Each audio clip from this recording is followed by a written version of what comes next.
नमस्कार, सुलगता सवाल में आपका स्वागत है। मैं हूं आपके साथ वक्ता।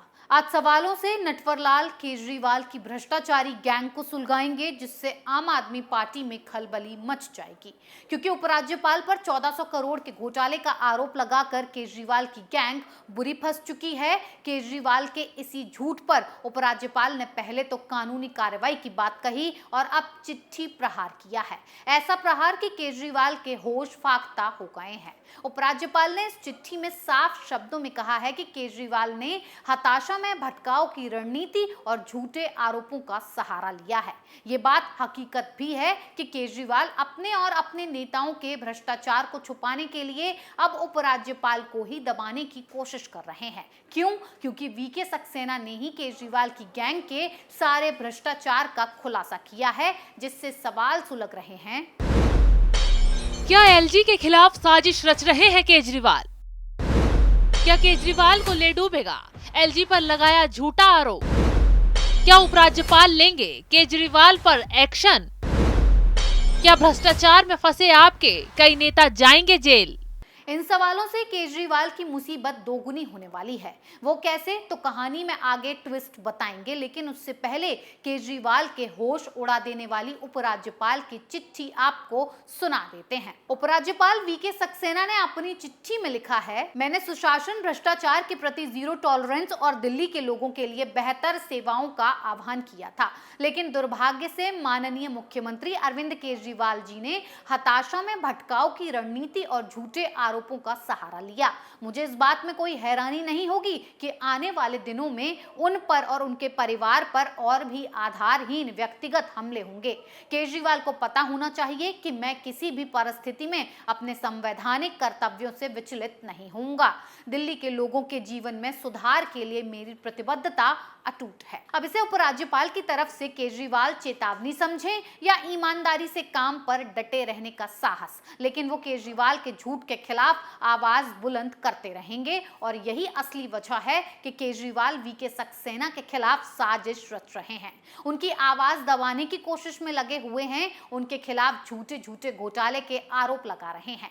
लेकिन अब ये झूठ आरोप केजरीवाल के गले की फांस बनने वाले हैं, क्योंकि उपराज्यपाल वीके सक्सेना केजरीवाल और उनकी गैंग के खिलाफ एक्शन लेने के लिए तैयार हो गए हैं। हाल ही में उपराज्यपाल विनय कुमार सक्सेना ने उन पर झूठे आरोप लगाने के बदले सौरभ भारद्वाज, आतिशी, दुर्गेश पाठक और जैस्मिन शाह सहित कई के खिलाफ कानूनी कार्रवाई करने का फैसला किया है। ये कार्रवाई इसीलिए की जाएगी क्योंकि आपके इन नेताओं ने विनय कुमार सक्सेना पर खादी ग्रामोद्योग के चेयरमैन रहते हुए घोटाले का आरोप लगाया था। आपके इन नेताओं ने हाल ही में दावा किया है कि 2016 में नोटबंदी के दौरान उपराज्यपाल एक घोटाले में शामिल हैं और सीबीआई जांच की मांग की है। आम आदमी पार्टी के इन आरोपों को उपराज्यपाल ने सिरे से खारिज कर दिया और केजरीवाल की गैंग को कड़ा सबक सिखाने की ठान ली है। और तो और दिल्ली के बीजेपी सांसदों ने भी केजरीवाल के झूठ के खिलाफ उपराज्यपाल को लेटर लिखा है और जांच की मांग की है।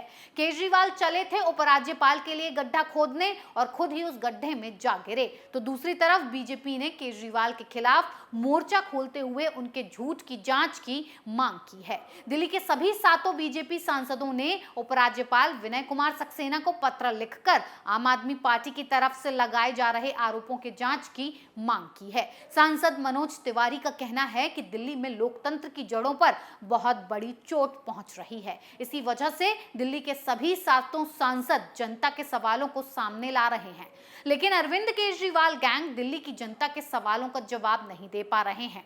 हमें इस बात की गारंटी चाहिए कि जो घोटाले हुए हैं उस पैसे को दिल्ली के खजाने में वापस लाया जाए। बीजेपी के इन सवालों और आरोपों के बाद केजरीवाल बिल में घुस गए और इसके साथ ही सांसद मनोज तिवारी ने मांग की है कि आम आदमी पार्टी के जिन जिन विधायकों को बीजेपी की तरफ से कॉल आया उन सबके फोन की जांच हो और आपका सारा झूठ बेनकाब हो। क्यों? क्योंकि मनीष सिसोदिया का फोन जब सीबीआई ने जब्त किया था तब पर्सनली उनको बीजेपी का फोन कैसे आया? तो ऐसे में सवाल यही है कि जब सीबीआई के कब्जे में फोन है तो कैसे उन्हें ये पता चला कि उनके फोन पर बीजेपी वालों ने कॉल किया है? सिसोदिया का सबसे बड़ा झूठ तो यहीं पकड़ा गया। और दूसरी बात, जब मीडिया आपके झूठे नेताओं से ये पूछ रही है कि बीजेपी के किस नेता ने पैसों का ऑफर दिया, तो इनके पास किसी का नाम नहीं है। नाम बताने की बजाय गोलमोल जवाब दे रहे हैं, जिससे जिससे साबित हो रहा है कि केजरीवाल की गैंग बस जनता को गुमराह करने और अपने भ्रष्टाचार पर पर्दा डालने के लिए ऐसा कर रही है। वहीं बीजेपी सांसद परवेश वर्मा ने तो ये तक कह दिया है कि बीजेपी के जरिए 20 करोड़ रुपए की पेशकश किए जाने का दावा करने वाले आपके विधायकों का लाई डिटेक्टर टेस्ट करना चाहिए। बीजेपी सांसदों ने उपराज्यपाल वीके सक्सेना को पत्र लिखकर मांग की कि दिल्ली के मुख्यमंत्री अरविंद केजरीवाल और उप मुख्यमंत्री सिसोदिया के इन आरोपों की जांच कराई जाए कि आप विधायकों को पाला बदलने के लिए 20 करोड़ रुपए की पेशकश की गई थी। केजरीवाल और सिसोदिया के आरोपों को दुर्भावनापूर्ण, झूठा और गुमराहपूर्ण करार देते हुए बीजेपी सांसदों ने आरोप लगाया कि ये दिल्ली सरकार के शराब घोटाले से ध्यान बांटने की कोशिश है। ये बात हम भी बार बार कह रहे हैं कि दिल्ली के नटवरलाल फंस चुके हैं, तो वो झूठ के जरिए लोगों को गुमराह करने की कोशिश कर रहे हैं। तो वहीं बीजेपी की तरफ से एलजी को लिखे गए पत्र में कहा गया है कि हम बीजेपी सांसदों को इन मानहानिकारक और बेबुनियाद आरोपों से बहुत दुख पहुंचा है। हम आपसे अनुरोध करते हैं कि सक्षम अधिकारी से इसकी जांच कराई जाए ताकि दिल्ली और भारत के लोगों के सामने सच्चाई सामने आ सके और केजरीवाल की गैंग बेनकाब हो सके। तो अब बीजेपी और उपराज्यपाल के एक्शन से केजरीवाल चारों खाने चित हो गए हैं। अब उपराज्यपाल आतिशी, सौरभ भारद्वाज और दुर्गेश पाठक समेत आप नेताओं के खिलाफ कानूनी कार्रवाई कर इन्हें जेल भेजने की तैयारी कर रहे हैं, जिससे इनकी बदजुबानी पर लगाम लग सके और किसी के खिलाफ बेबुनियादी आरोप ये लोग ना लगा सकें। वहीं उपराज्यपाल के इस एक्शन ने केजरीवाल और उनकी गैंग की नींद उड़ा दी है, जिससे ये कहना गलत नहीं होगा कि उपराज्यपाल से पंगा लेना केजरीवाल को महंगा पड़ रहा है और वो अब घुटनों से सिर को देकर रो रहे हैं। सुलगता सवाल में आज के लिए इतना ही। नए मुद्दे के साथ फिर पेश होंगे, तब तक के लिए देखते रहिए कैपिटल टीवी। नमस्कार।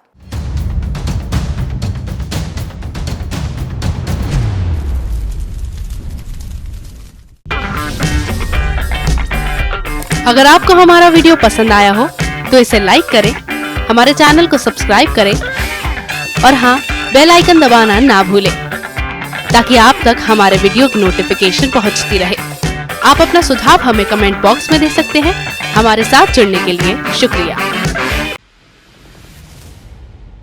मैं राजनीति करता नहीं, पर राजनीति को बहुत गहरे तक समझता हूं। मैं लोगों के बीच रहता हूं, लोगों के मन को अच्छे से जानता हूं।